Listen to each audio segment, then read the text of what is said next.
there are a lot of attempts to show that homosexuality is biologically predetermined. They're looking for a gay gene or a biological predetermination. But the fact is, they have not come up with a conclusive biological or genetic foundation. There is suggestive evidence, but there's nothing conclusive at this point. Yeah, homosexuals can change, and that's what we do here.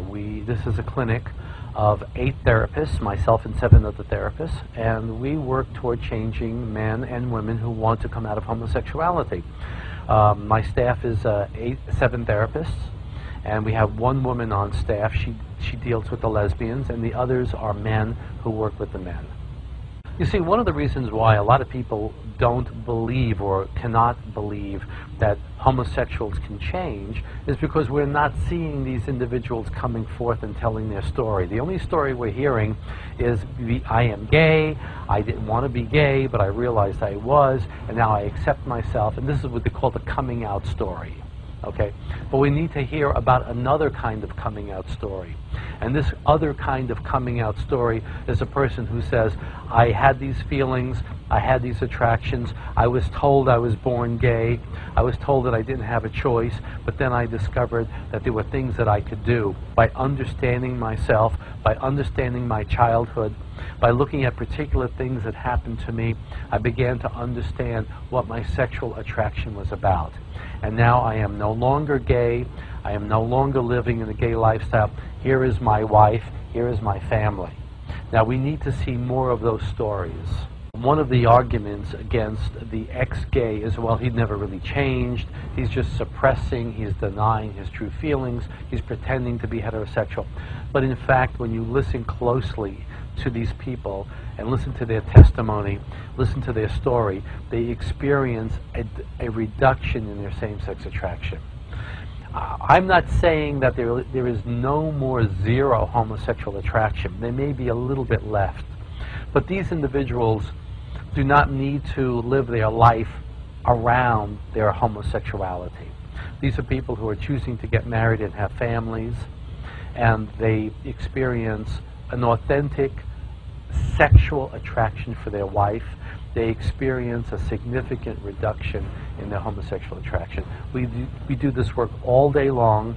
We work with 135 cases a week ongoing, and I can tell you people do change. I never really chose to go into this kind of work. I never gave it serious thought. I never gave it really serious consideration or study. But I saw a number of individuals who had come to me, and they had these sexual attractions, these homosexual feelings, but they did not want them. It was in contrast to their faith. It was a contrast to their religious beliefs. And so we began to look at understanding them. I had no understanding of the condition, but I saw that they all had a hurtful relationship with the father. They typically had over-involved, intrusive, domineering mothers and distant, detached, or critical fathers. And we began to do this work, and I began to develop an understanding of the treatment, and of course doing some literature review and reading and studying, and I began to see a pattern. While they are looking for a gay gene, the fact is that there's much more scientific evidence for what we call the classic triadic family dynamic. Triadic in the word triangle. In one corner you have the over-involved, intrusive, domineering mother. In the other triangle you have the distant, detached, or the critical father. And then in the other triangle you have the temperamentally sensitive, introverted, artistic, timid, shy boy. Now that might be a temperament. The boy might have been born with a biological temperament, as I've just described it. But that doesn't make a homosexual. What makes a homosexual is that this temperament now is influenced by the mother-father-family relationship and pushes this boy from temperamental sensitivity to same-sex attraction. And that is what we focus in on. One of the things that make the treatment of homosexuality difficult is often in the lives of our clients there is an addiction to same-sex attraction. Pornographic, especially internet today, is a big addiction. And they can get onto the gay websites, they can see the pornography. I mean, the sexual availability is so incredible today.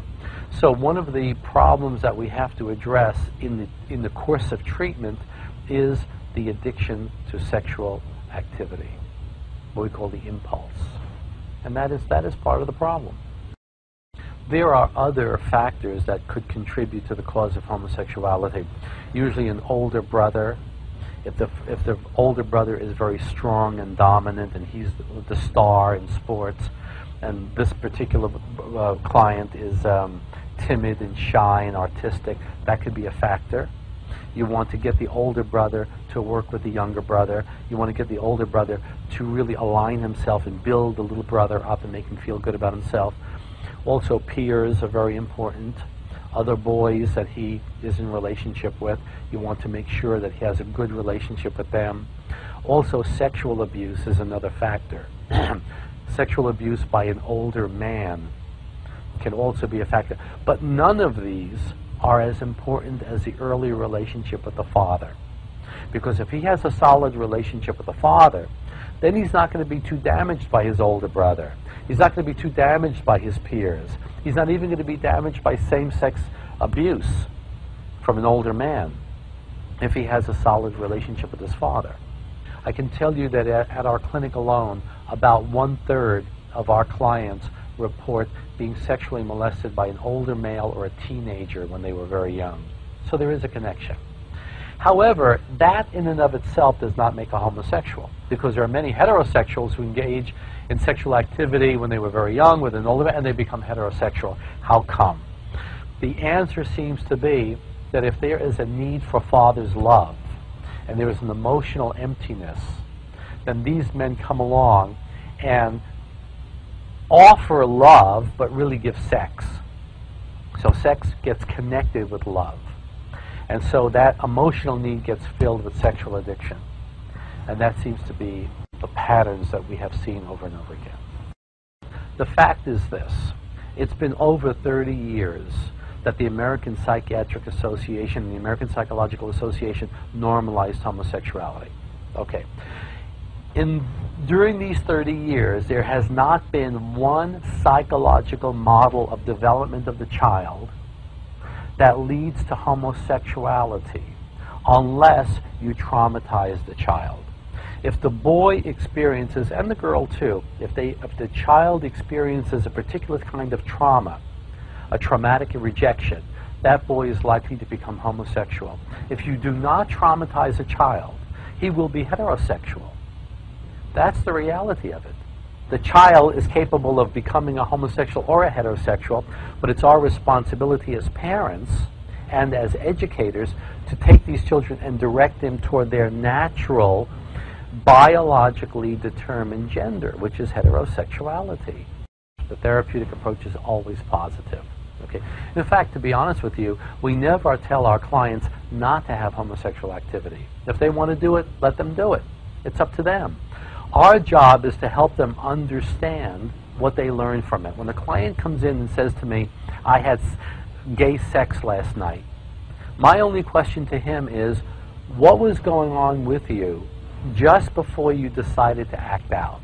What was your psychological state of mind that made you want? That's where the lesson is. So we don't tell clients not to act out. They could act out, but every time they do act out, it's an opportunity to learn something about themselves. The course of treatment is to understand the origins of your homosexuality. If you are homosexual, it's not because you were born this way, but because certain things happened in your childhood. And it's for them to understand what those patterns are. We don't have to tell them. All they need to do is explore their childhood, and they'll see for themselves that there was a hurtful experience with a father or a father figure. Over-involved relationship with the mother.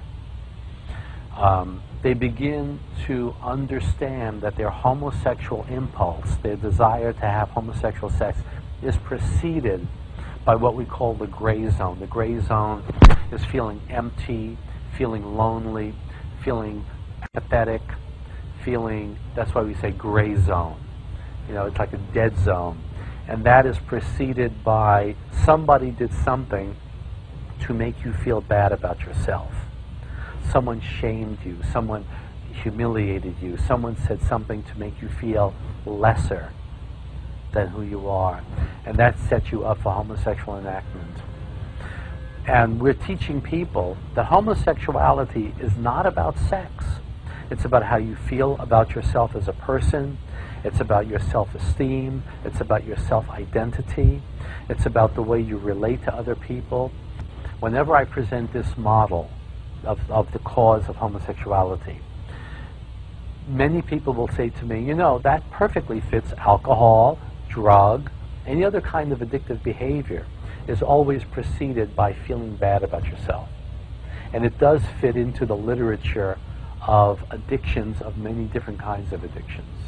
It's the same pattern, except these clients of ours were traumatized regarding their gender.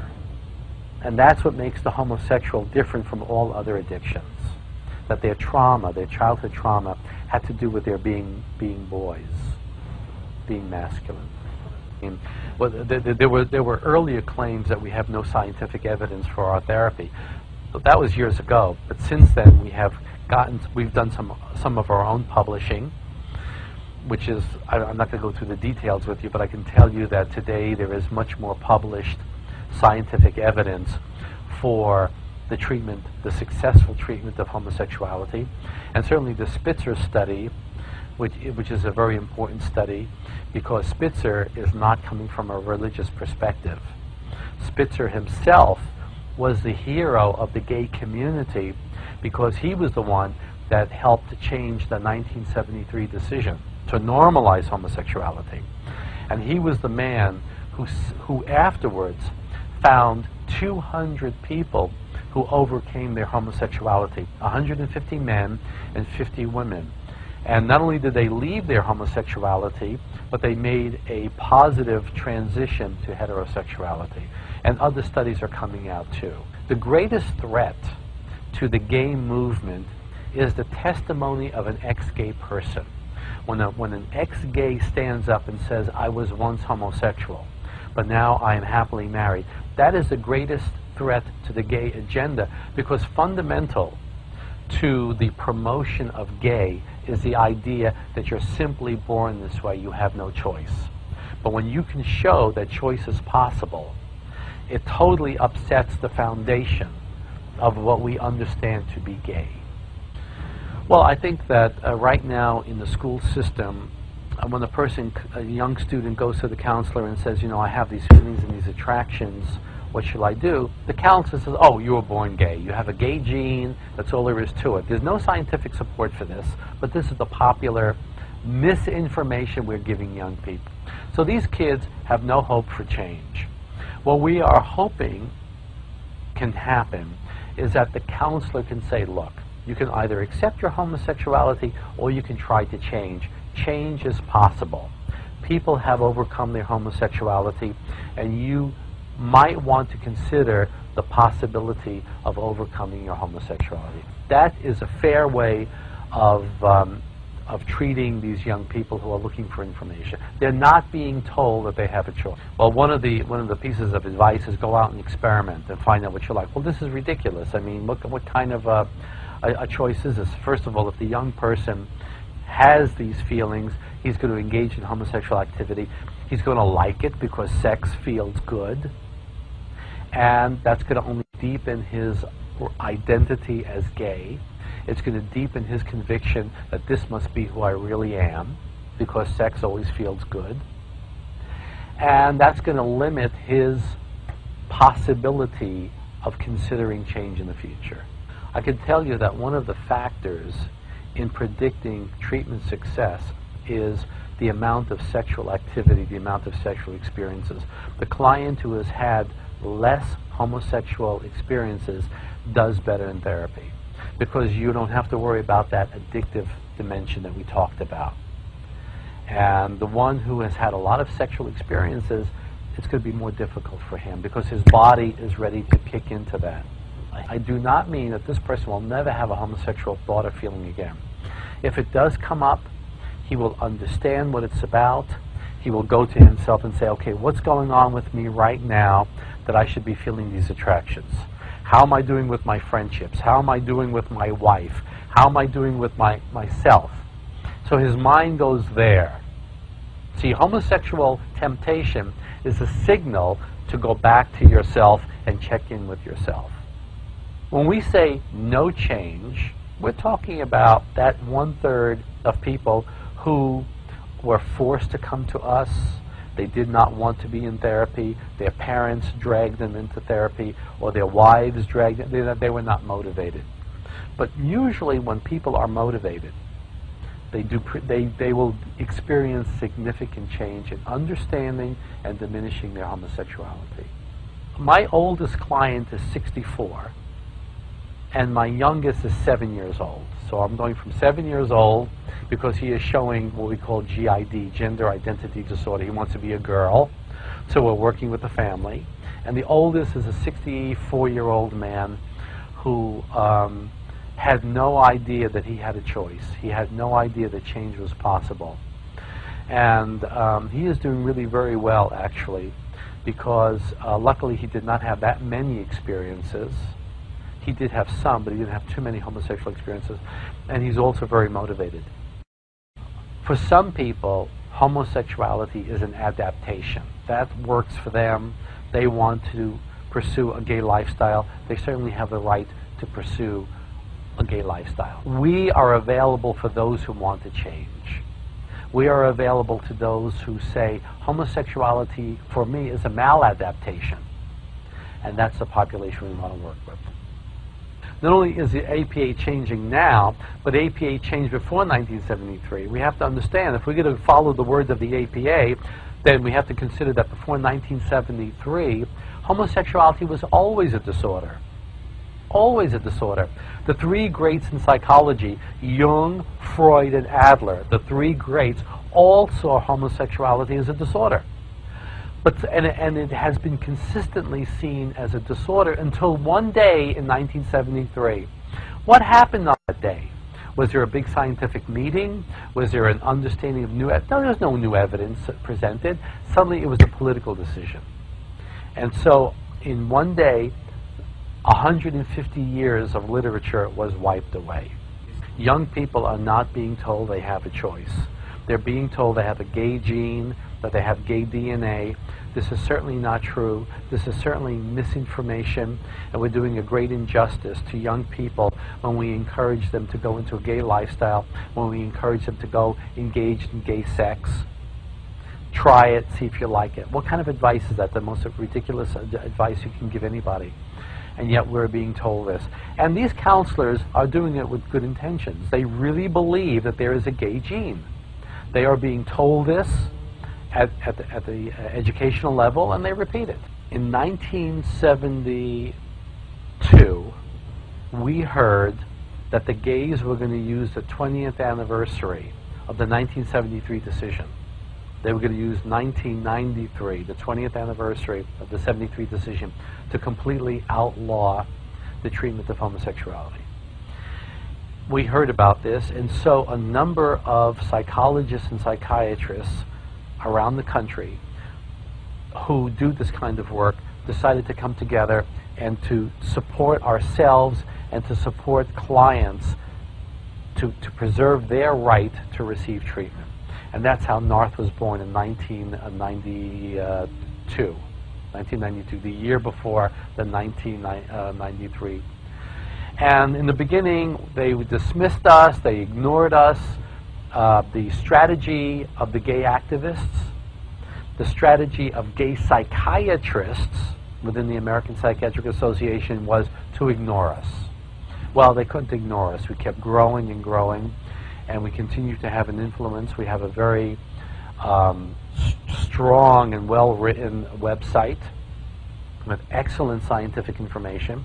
We're very careful that what we put on our website is scientifically grounded. It's not religious, it's not political. We have a national conference every year, which is very well attended, excellent speakers. We're making inroads. We're making inroads, and we cannot be ignored. And today we have over 1,000 members. So we're doing very, very well. All over. We're having NARTH chapters all over the country. We have NARTH Switzerland, Italy, Canada, Mexico, I don't even know where else. Spain. I mean, we're just growing. We're growing. The world is designed for male and female. And it's not homophobia. It's just that's the way things are. And children, if you leave a child alone and don't traumatize him, he will be heterosexual. 98% of the population is heterosexual. So chances are it's easier to live as 98% of the population than it is to live as 2% of the population. That's the reality of it. Now, we're certainly not talking about gay bashing or hurting people or diminishing their civil rights. We certainly don't want to advocate that. But the reality is that this is a heterosexual world. When a client walks in, if he says to me, I am here because my church wants me to change, or my Bible wants me to change, or my family wants me to change, that client is not going to do well in therapy. They have to come because they want to change. Most of the people that come to us say, homosexuality just doesn't feel true. It's not that it's right or wrong in the moral sense, but when I engage in homosexual activity, there's something false about it. There's something dissatisfying about it. That is the motivation to change. Well, most of the conversation we've been having here is about male homosexuals, because that's most of the clients we deal with. And there seems to be more male homosexuality than female homosexuality. Some studies say 5 to 1, some say 3 to 1, one study says 11 to 1. We don't know exactly, but we know that there is more male homosexuality than female homosexuality. And that might be because the boy has to disidentify with the mother and connect with the father. See, he has the additional developmental task of doing this. The girl maintains her identity with her mother, and from that she develops a feminine identity. But the boy has to do this other particular step. So, while we've been talking about male homosexuality, we might want to consider for a moment lesbianism. Now, lesbianism could be a little more complicated, and there are 3 basic causes in terms of development. So let's start with the earliest development. The first one is this, what we call the symbiotic or infant relationship, where the baby girl is attached to the mother, but there is a breach or a break or a breaking of the emotional connection with the mother. The mother is attuned to the baby, but maybe she's going through a psychological problem herself, or she's going through a crisis, or she's having trouble with the father or the husband, and so she makes a disconnection. So the baby experiences this loss, this drop of attachment. So it's intermittent connection, okay? So there's this hunger for the mother figure, which they discover later on. Growing up a little longer, we go to another kind of problem that the girl might encounter, which is a gender problem. And this is like the male homosexual. For the lesbian, she disidentified with the mother and bonded with the father. See, she did what the boy should do. Now, why would a girl disconnect with the mother and bond with the father? Well, sometimes you have a family dynamic where the mother is passive and weak and emotionally unavailable. Yeah, and the father is very, we say seductive, not sexually seductive, but very a large personality.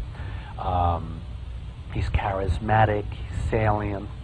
You might have a situation where the father is abusive to the mother, and the girl says, if this is what it means to be a female, to be weak, to be victim, I'm going to identify with dad. And in fantasy, she becomes daddy's little boy. This is identification with the aggressor. So she basically, in fantasy, denies her feminine identity. And this is the more masculine type of lesbian, the more butch type lesbian.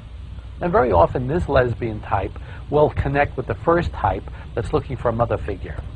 So you'll have the passive feminine type, and then you have the more masculine type. So you have 2 different types. Then we have a third cause, which is a girl who might have been sexually molested by a male. And so for her, she has a phobic reaction or a fearful reaction to male sexuality. And for her, lesbianism is it's a safe place for her to go. But that is more like a trust issue. It's not so much a fundamental issue. and that usually has the best prognosis in therapy. Those are the three basic types.